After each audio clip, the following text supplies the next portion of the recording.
Oke, sampai sini paham ya. Nah, dari situ tadi kan ketahuan pendapatannya lebih besar dari beban atau bebannya lebih besar dari pendapatan. Modal, saya mau tanya, modal itu akun normalnya di debit apa kredit?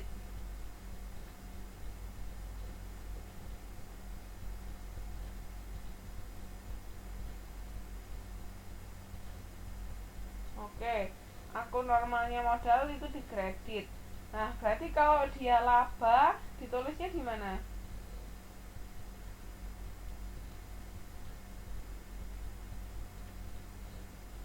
Kalau dia laba berarti nulisnya di, kalau dia laba berarti ditambahkan di kredit kan. Makanya andai kata pendapatannya lebih besar daripada beban, berarti kan dia laba. Makanya di sini yang ketiga ini yang di PPT itu akan menambah modal Jerry. Jadi selisih antara pendapatan sama beban itu kan ada labanya sebesar 7 juta. Makanya itu di situ itisar laba rugi pada modal Jerry. Berarti laba ini nanti akan dimasukkan ke dalam modal sebesar segitu. Andai kata dia rugi, cara nyatetnya gimana kalau misalnya rugi?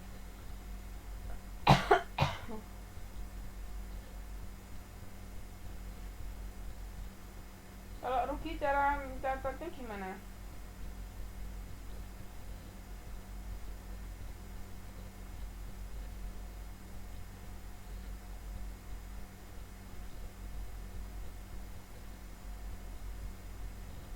Oke, modalnya di debit. Terus kreditnya apa?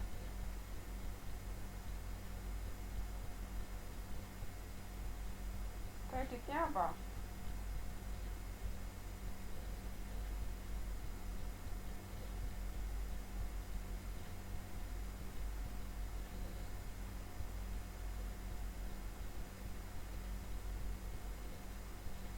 Ya, itisar laba rugi. Nah, paham ya? Jadi kalau dia laba itu nyatetnya itisar laba rugi pada modal, tapi kalau dia rugi itu nyatetnya modal pada itisar laba rugi. Nah, sekarang kalau prive kayak gimana kalau prive?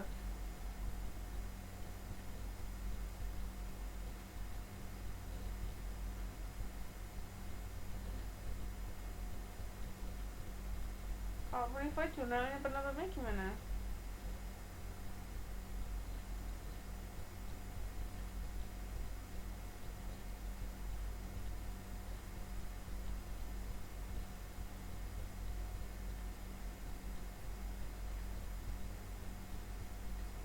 Kenapa kok modal pada prive?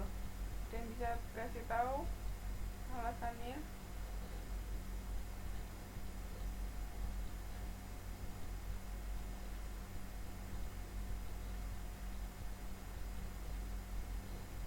Iya, karena prive mengurangi modal, makanya modal pada prive. Paham ya? Gampang kok? Nah, ini daftar saldo penutup tadi hilang kan, sudah beban sama pendapatannya, langsung modalnya yang berubah. Modalnya tadi bertambah atau berkurang. Seperti itu. Sampai sini ada yang mau ditanyakan tentang jurnal penutup?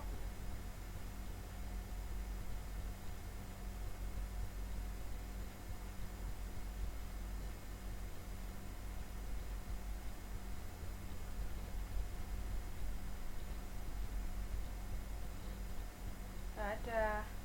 Nah, kalau nggak ada saya lanjutkan. Di sini ada yang namanya jurnal pembalik. Itu maksudnya bisa dilakukan, bisa tidak, ini optional, tidak harus dilakukan, tidak apa-apa. Jadi ini dilakukan untuk memudahkan proses akuntansi selanjutnya, sama dilakukan pada awal periode akuntansi yang baru. Seperti apa? Itu misalnya gini, diasumsikan akun beban gaji pada daftar saldo tanggal 31 Desember 2010 itu 15 juta, dan beban gaji yang masih harus dibayarkan bersaldo 0 ya kan, karena sudah ditutup.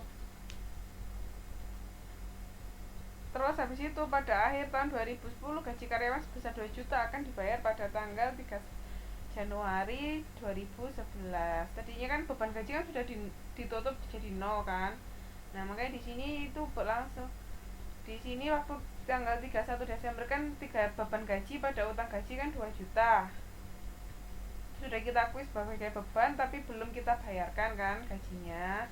Nah, terus ditutup beban gaji tadi kan 15 juta, awalnya harus ditambah yang 2 juta, berarti kan ditutup jadinya 0 total beban gajinya sebesar 17 juta.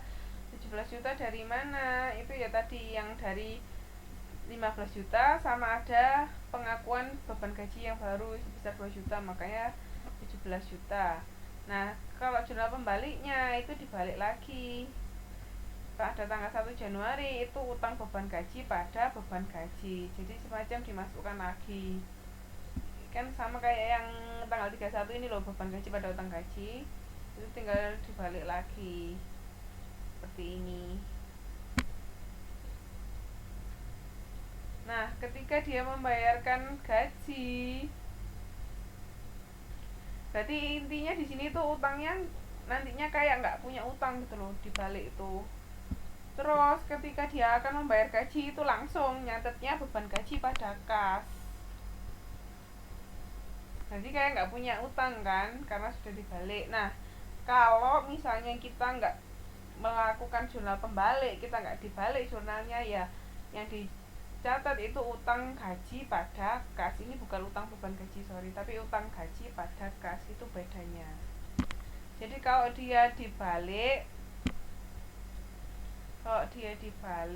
itu nggak kelihatan utangnya, tapi kalau dia nggak dibalik itu kelihatan utangnya. Di situ bedanya. Paham? Ini bisa dilakukan, bisa enggak kok. Jadi enggak harus dilakukan, enggak apa-apa, tapi supaya kita tahu.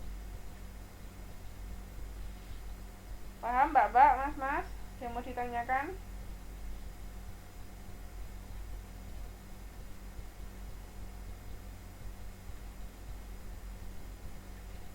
Halo.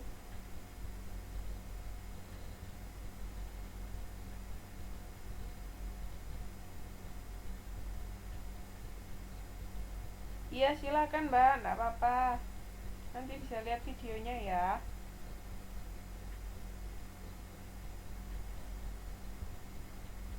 Kenapa, Mbak? Iya, kalau nggak melakukan jurnal pembalik itu kan kayak ini, utang gajinya jadi kelihatan. Yang ini loh Mbak, di PPT ini yang bawah itu kan kalau dia misalnya nggak melakukan jurnal pembalik, utang gajinya akan kelihatan. Paham ya Mbak?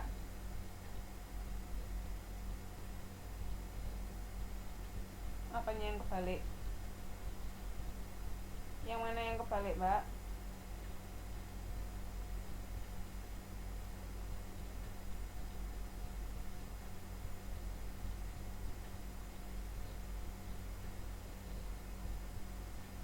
Apanya yang kebalik Mbak Evi?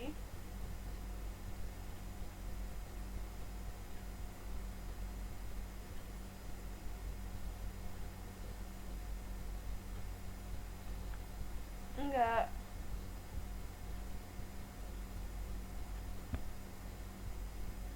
Yang dibalik itu yang ini tadi, beban gajinya tadi loh. Jadi kan yang dibalik itu yang di jurnal penyusunan beban gaji ini tadi. Jadi kan di tanggal 3 biasanya sih untuk penyesuaian Mbak yang dibalik itu. Biasanya yang mostly sih untuk beban gaji, untuk aku transaksi gaji yang belum dibayar itu loh. Itu biasanya untuk dilakukan pembalik kan, karena kan ada transaksi berikutnya kan. Ada transaksi lanjutannya, yaitu membayar gaji pada periode pembayaran berikutnya. Di sini kan yang waktu tanggal 31 Desember kan ada penyesuaian beban gaji sama utang gaji. Itu yang gaji kita akuin tapi belum kita bayar. Nah, itu nanti yang dibalik pada tanggal 1 Januari. Jadi di situ nanti kayak kita ndak punya utang. Ketika kita bayar ya langsung beban gaji pada kas. Jadi beban gajinya akan muncul lagi.